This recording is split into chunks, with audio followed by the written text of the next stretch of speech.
નમસ્કાર વિદ્યાર્થી મિત્રો, સરસ્વતી ગ્રુપ સંચાલિત ઈ લર્નિંગ સિસ્ટમમાં આપ સૌ વિદ્યાર્થીઓનું હાર્દિક સ્વાગત છે। ધોરણ 11 વાણિજ્ય વ્યવસ્થા અને સંચાલન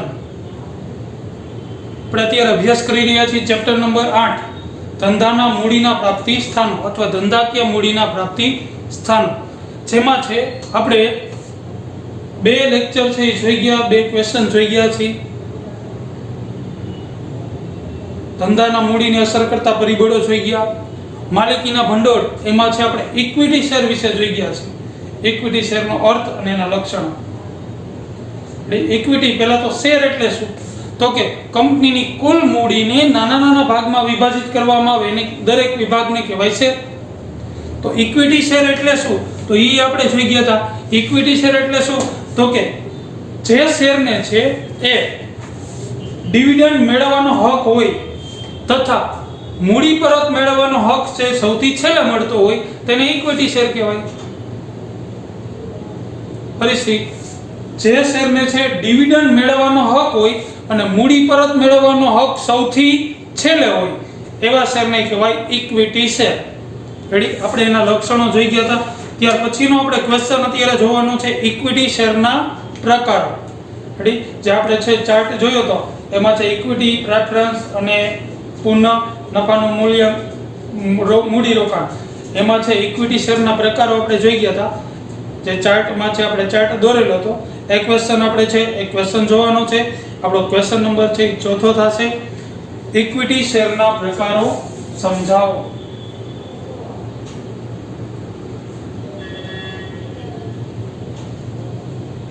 ઇક્વિટી શેરના પ્રકારો સમજાવો।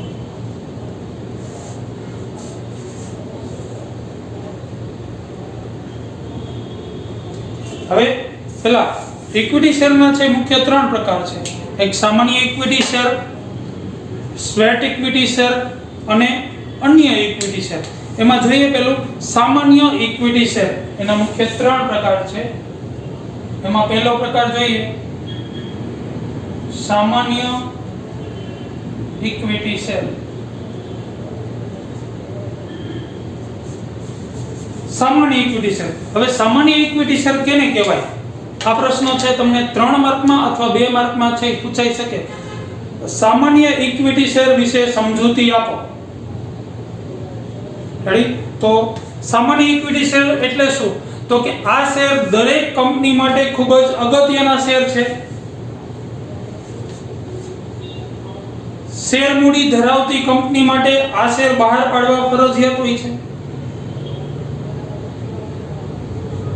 દરેક કંપની માટે આ શેર કેવા છે, ખૂબ જ અગત્યના, અને જે કંપની શેર મૂડી ધરાવે છે એને આ શેર બહાર પાડવા ફરજિયાત હોય છે। આ શેર ખરીદનારાઓ કંપનીના સાચા માલિકો ગણાય છે।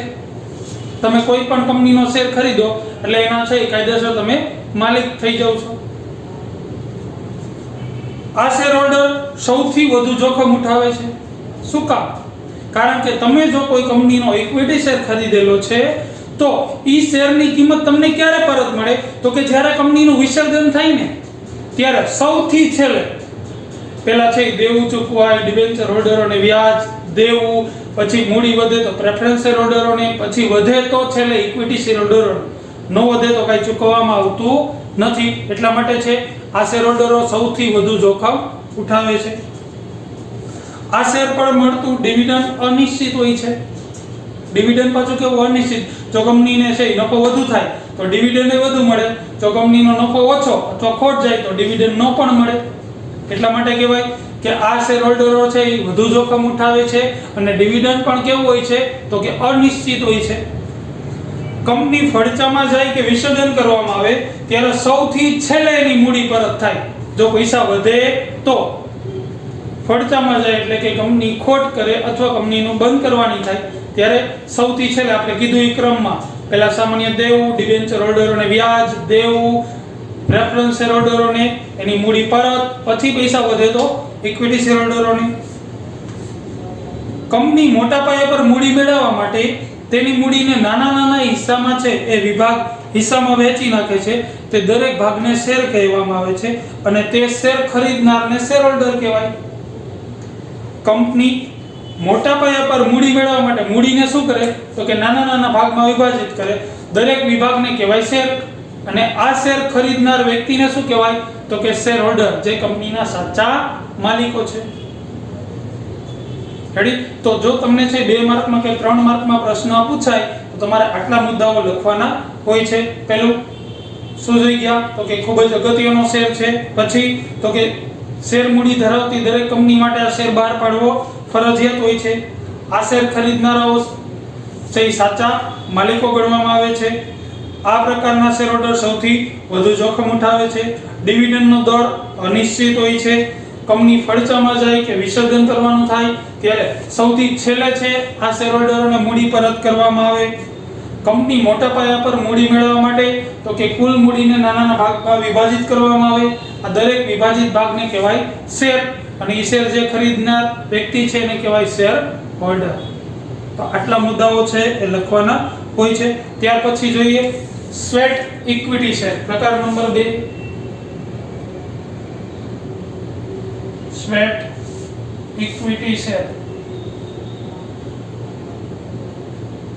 હવે આ પ્રશ્ન છે 1 માર્કમાં અથવા 2 માર્કમાં પૂછાઈ શકે. સ્વેટ ઇક્વિટી શેર એટલે શું તો કે કંપની, એની વ્યાખ્યા આ પ્રમાણે થાય કે કંપની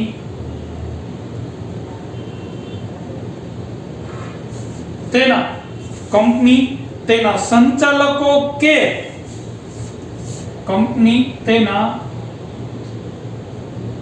સંચાલકો કે કામ કરતી અથવા કર્મચારીઓ પણ કહી શકાય કે કંપની તેના સંચાલકો કે કંપનીમાં કામ કરતી વ્યક્તિ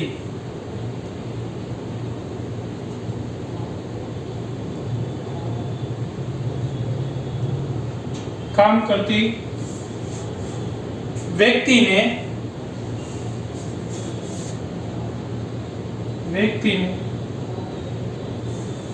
વિશિષ્ટ જ્ઞાન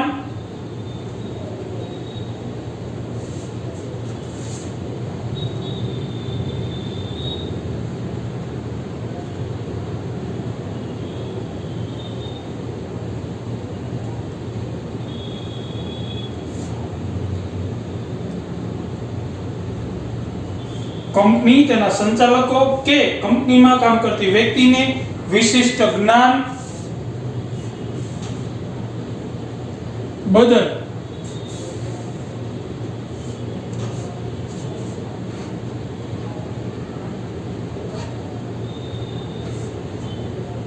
કોઈ પણ રોકડ સિવાય અથવા તો એમ પણ લખી શકાય રોકડ સિવાયના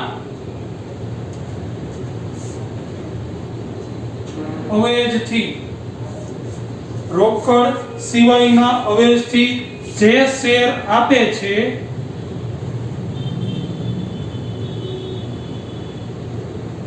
તેને સ્વેટ ઇક્વિટી શેર કહેવાય છે.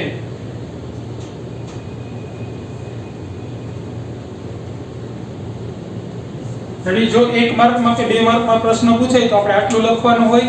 સ્વેટ ઇક્વિટી શેર એટલે શું તો કે કંપની તેના સંચાલકો કે કંપનીમાં કામ કરતી કોઈ પણ વ્યક્તિને વિશિષ્ટ જ્ઞાનના બદલામાં રોકડ સિવાયના અવેજથી, કોઈ પણ રોકડ લીધા વગર એમ નામ છે જે શેર આપે છે તેને કહેવાય સ્વેટ ઇક્વિટી શેર.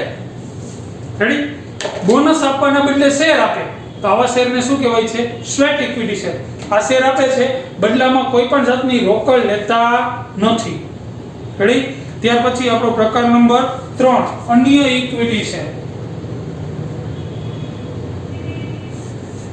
અન્ય ઇક્વિટી શેર. હવે અન્ય ઇક્વિટી શેર એના 2 પ્રકાર છે.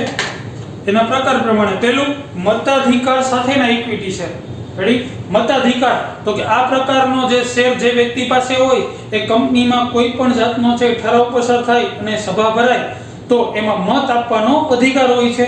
બીજો છે ડિવિડન્ડના સંબંધમાં જુદા જુદા અધિકારો સાથે મત ધરાવતા ઇક્વિટી શેર.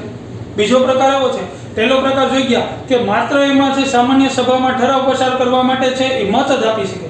બીજો પ્રકાર એવો કે જેમાં એને ડિવિડન્ડ નહીં મળે અને સભામાં છે એ મતદાન થાય તો એ મત પણ આપી શકે છે. તો એનો પ્રકાર છે 2 છે. રેડી? તો આ પ્રકાર આ પ્રમાણે છે ઇક્વિટી શેરના પ્રકારો છે એ મુખ્ય 3 છે. સામાન્ય equity share, sweat equity share અને અન્ય, એમાં 2 માત્ર મતાધિકાર માટેના ઇક્વિટી શેર અને ડિવિડન્ડ અને મતાધિકાર સાથેના ઇક્વિટી શેર. ત્યાર પછીનો આપણો ક્વેશ્ચન નંબર છે 5મો છે, પ્રેફરન્સ શેર એટલે શું, તેના લક્ષણો સમજાવો. ક્વેશ્ચન નંબર 5,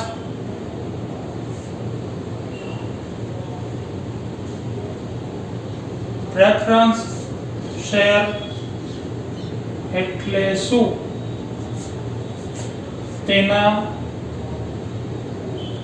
લક્ષણો સમજાવો. Preference share. હવે પ્રેફરન્સ શેર એટલે શું, તો એનો અર્થ પહેલા જોઈએ. અર્થ આપણે ઇક્વિટી શેર છે એ આપણે સમજાયું ત્યારે છે એવું કીધું હતું કે ભાઈ ઇક્વિટી શેર હોલ્ડરોને છે કંપનીનું વિસર્જન થાય કે કંપની ફડચામાં જાય ત્યારે સૌથી છેલ્લે એનો ક્રમ હતો, પહેલા ડિબેન્ચર હોલ્ડરોને વ્યાજ દેવું, પ્રેફરન્સ શેર હોલ્ડરોને મૂડી પરત અને છેલ્લે ઇક્વિટી શેર હોલ્ડર. તો એની પરથી એવી વ્યાખ્યા આપી શકાય, અર્થ આપી શકાય કે જે શેર પર કંપનીના નફામાંથી ડિવિડન્ડ મેળવવાનો પ્રથમ હક હોય, જે શેરને છે કંપનીના નફામાંથી ડિવિડન્ડ મેળવવાનો હક સૌથી પ્રથમ હોય અને કંપનીનું વિસર્જન થાય ત્યારે મૂડી પરત મેળવવાનો હક પ્રથમ હોય તેવા શેરને પ્રેફરન્સ શેર અથવા પસંદગીના શેર પણ કહેવાય છે. અને શું કહેવાય છે બીજું? પ્રેફરન્સ શેર અથવા પસંદગીના શેર. શું વ્યાખ્યા કીધી કે આ શેર ઉપર કંપનીના નફામાંથી ડિવિડન્ડ મેળવવાનો કેવો હોય, તો કે પ્રથમ હોય. કંપની નફો કરે તો ડિવિડન્ડ છે ઇક્વિટી શેર હોલ્ડર પહેલા છે અને ડિવિડન્ડ મેળવવાનો હક હોય. કંપનીનું વિસર્જન થાય ત્યારે મૂડી પરત મેળવવાનો હક સૌથી પ્રથમ હોય. પ્રથમ એટલે પહેલા દેવું ચૂકવાઈ જાય, પછી જે રકમ વધે એમાંથી પ્રેફરન્સ શેર હોલ્ડરોને એની મૂડી પરત થાય છે. એટલે કે કંપનીનું વિસર્જન થાય ત્યારે મૂડી પરત મેળવવાનો હક પણ પ્રથમ હોય તેવા શેરને પ્રેફરન્સ શેર અથવા પસંદગીના શેર કહેવામાં આવે છે. 1 માર્કમાં પૂછાઈ શકે એવો પ્રશ્ન. પ્રેફરન્સ શેર અથવા તો એમ પણ પૂછાઈ શકે પસંદગીના શેર એટલે શું, તો આપણે લખી શકાય કે જે શેર પર કંપનીના નફામાંથી ડિવિડન્ડ મેળવવાનો હક પ્રથમ હોય, કંપનીનું વિસર્જન થાય ત્યારે મૂડી મેળવવાનો હક પણ પ્રથમ હોય તેવા શેરને પ્રેફરન્સ શેર અથવા પસંદગીના શેર કહેવામાં આવે છે. ત્યાર પછી જોઈએ એના લક્ષણો.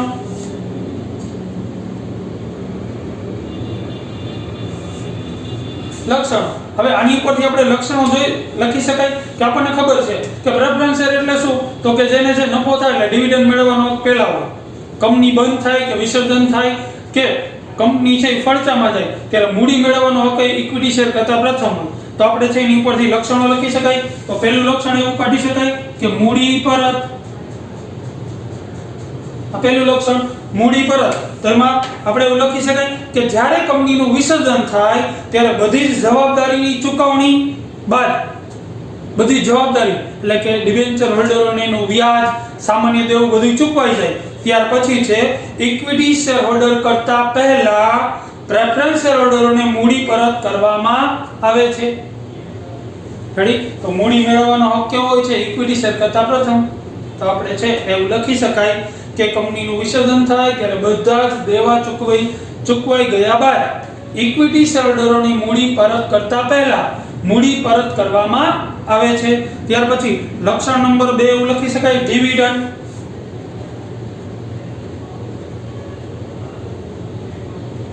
ડિવિડન્ડ. હવે પ્રેફરન્સ શેર હોલ્ડરોને નિશ્ચિત દરે ડિવિડન્ડ મેળવવાનો પ્રથમ હક હોય છે. આને પસંદગીના શેર પણ કહેવાય. તો ડિવિડન્ડ છે આનું નિશ્ચિત હોય, અગાઉથી છે એ 5%, 10% જે કંઈ નક્કી થયું હોય છે. કંપની નફો કરે એટલે બધા દેવા ચૂકવાઈ ગયા બાદ જે નફો વધશે એમાંથી પ્રથમ ડિવિડન્ડ કેને ચૂકવાશે, તો કે પ્રેફરન્સ શેર હોલ્ડરોને. એટલે એવું કહી શકાય કે પ્રેફરન્સ શેર હોલ્ડરોને છે એ નિશ્ચિત દરે ડિવિડન્ડ મેળવવાનો હક ઇક્વિટી શેર હોલ્ડર કરતા પહેલા હોય છે. ત્યાર પછી ત્રીજું પસંદગી. લક્ષણ નંબર 3 પસંદગી. જે રોકાણકારો સ્થિર નિશ્ચિત આવક અને મૂડીની સલામતી ઈચ્છતા હોય તે પ્રેફરન્સ શેર ખરીદવાનું પસંદ કરે છે. કેવા લોકો છે એ પ્રેફરન્સ શેર ખરીદે? તો કે જે લોકો છે એ જે રોકાણકારો સ્થિર અને નિશ્ચિત આવક અને મૂડીની સલામતી ધરાવતા હોય. સ્થિર આવક ધરાવતા હોય કે દર વર્ષે છે ને આટલી આવક, આટલું રોકાણ કરે એમાંથી આટલી આવક તો ફરજિયાત મળવી જ જોઈએ. બીજું, જેને પૈસા રોક્યા છે એ સલામત રહેવા જોઈએ, આવું ઈચ્છતા હોય એ લોકો છે એ પ્રેફરન્સ શેર ખરીદવાનું પસંદ કરે છે. રેડી? ત્યાર પછીનો લક્ષણ છે બજાર ભાવ. લક્ષણ નંબર 4 બજાર ભાવ. પ્રેફરન્સ શેરની કિંમત પ્રમાણમાં સ્થિર રહે છે. જ્યારે વ્યાજના દરમાં ફેરફાર થાય ત્યારે જ તેની બજાર કિંમતમાં ફેરફાર થાય છે. આનો બજાર ભાવ કેવો રહે? સ્થિર. જ્યારે તમે રોકાણ કર્યું હોય ત્યારે જેટલો ભાવ હોય એટલો મોટા ભાગે છે એમાં સ્થિર જ રહે. તમે 10% લખે છે પ્રેફરન્સ શેર ખરીદેલા છે તો એનો ભાવ બજારમાં સ્થિર જ રહેશે. પછી અમુક વર્ષો પછી એ 10 ના 15% થાય ત્યારે છે પાછો એનો બજાર ભાવ છે એ વધશે. એટલે એવું કહી શકાય કે પ્રેફરન્સ શેરના ભાવ છે એ બજારમાં કેવા રહે છે? તો કે સ્થિર રહે છે. જ્યાં સુધી તો કે એની ટકાવારીમાં ફેરફાર ન થાય ત્યાં સુધી. ત્યાર પછીનું જોખમનું પ્રમાણ. પાંચમું લક્ષણ આપણે લખી શકાય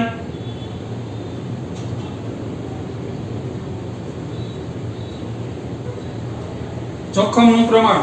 હવે આ પ્રકારના શેરમાં છે ઇક્વિટી શેર હોલ્ડર કરતા મૂડી પરત મેળવવાનો હક છે એ પ્રથમ હોવાથી જોખમનું પ્રમાણ કેવું હોય? તો કે ઓછું, સાવ ઓછું. શું કામ? કારણ કે ઇક્વિટી શેર હોલ્ડર કરતા તો આને પ્રથમ હક મળશે. જ્યારે કંપની બંધ થાય, વિસર્જન થાય કે ફડચામાં જાય ત્યારે દેવું બધું ચૂકવાઈ ગયા બાદ પૈસા વધશે એટલે પહેલા કેને ચૂકવાશે? તો કે પ્રેફરન્સ શેર હોલ્ડરોને. એટલે એવું કહી શકાય કે આ લોકો જે શેર હોલ્ડરો છે, પ્રેફરન્સ શેર હોલ્ડરો, એને જોખમનું પ્રમાણ કેવું હશે? ઓછું.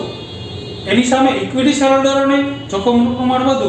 જો પ્રેફરન્સ શેર હોલ્ડરોને છે મૂડી પરત કરતા રકમ છે એ ન વધે તો ઇક્વિટી શેર હોલ્ડરોને કાંઈ ચૂકવાતું નથી. એટલે ઇક્વિટી શેર હોલ્ડરોને જોખમનું પ્રમાણ વધુ છે, જ્યારે આ લોકોને જોખમનું પ્રમાણ કેવું છે? સાવ નહિવત. ત્યાર પછી લક્ષણ નંબર 6 મતાધિકાર. પ્રેફરન્સ શેર હોલ્ડરોને તેમના હિત સાથે સંકળાયેલી બાબતોમાં જ મત આપવાનો અધિકાર હોય છે. કંપનીની બીજી કોઈ બાબતોમાં છે એ મત આપવાનો અધિકાર હોતો નથી. પણ પોતાના હિત સાથે સંકળાયેલી કોઈ પણ બાબત હોય અને એનો ઠરાવ પસાર થાય, એની સભા ભરાય તો જ એને મત આપવાનો અધિકાર છે. બાકી કંપનીને લગતી સામાન્ય બાબતો અંગે છે એ સભા ભરાય તો એમાં હાજર રહેવાનો કે મત આપવાનો અધિકાર હોતો નથી. તો કે કેવી બાબતોમાં હોય? તો કે પોતાના હિત સાથે સંકળાયેલી કોઈ બાબત છે એની ચર્ચા વિચારણા થાય કે ઠરાવ પસાર કરવાનો થાય, જો મતદાન થાય તો જ મત આપવાનો અધિકાર રહેલો છે. એની સામે ઇક્વિટી શેર હોલ્ડર તો કે દરેક બાબતોમાં છે એ મત આપવાનો અધિકાર હોય છે. રેડી? તો આ પ્રમાણે છે એ આટલા આપણે છે મુદ્દાઓ લખી શકાય. 6 મુદ્દાઓ. જો 5 માર્કમાં છે આપણને પ્રશ્ન પૂછાય તો આપણે 6 મુદ્દાઓ પ્લસ એની વ્યાખ્યા છે ફરીથી જોઈ જાય. પ્રેફરન્સ શેર એટલે શું? તો કે જે શેર પર કંપનીના નફામાંથી ડિવિડન્ડ મેળવવાનો હક પ્રથમ હોય તેમજ કંપનીના વિસર્જન સમયે મૂડી પરત મેળવવાનો હક ઇક્વિટી શેર હોલ્ડર કરતા પહેલા હોય તેવા શેરને કહેવાય પ્રેફરન્સ શેર અથવા પસંદગીના શેર. બરોબર? પ્લસ આના 6 લક્ષણો. હવે ત્યાર પછીનો આને જ રિલેટેડ છે એક ક્વેશ્ચન જે આપણને છે 2 માર્કમાં પૂછાઈ શકે એવો ક્વેશ્ચન. તો ક્વેશ્ચન નંબર 6 કરીને લખી શકાય પ્રેફરન્સ શેરના પ્રકારો જણાવો.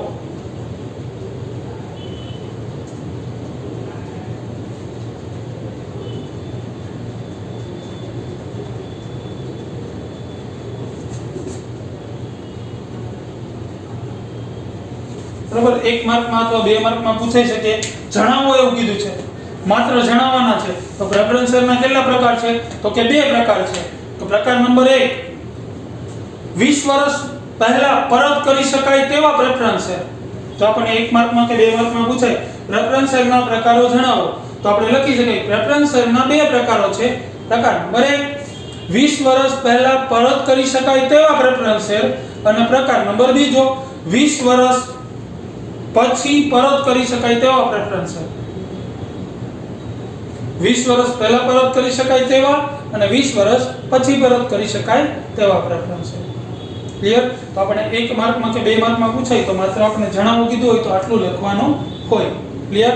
તો તમારે છે ક્વેશ્ચન નંબર 4 એના ત્રણેય પ્રકાર, એ વ્યાખ્યા વગેરે, ત્યાર પછી પાંચમો ક્વેશ્ચન એની વ્યાખ્યા પ્લસ એના પેલા લક્ષણો લખી લેવાના, પછી એક કરીને સમજાવવાના, પછી 2 જે તમારી સ્લાઇડમાં તમને આપેલા જ છે, પછી ક્વેશ્ચન નંબર 6 છે તમારે વ્યવસ્થિત છે પાકા ચોપડામાં લખી લેવાનો રહેશે. ઓકે મિત્રો, તો નેક્સ્ટ લેક્ચરમાં છે હવે ત્યાર પછીનો આપણો ટોપિક એટલે કે મૂડી જે માલિકીના ભંડોળ છે એનો ત્રીજો પ્રકાર એટલે કે ધંધામાં નફાનું પુનઃરોકાણ, એના વિશે છે આગળ આપણે છે એ સમજશું. ઓકે મિત્રો, થેન્ક યુ.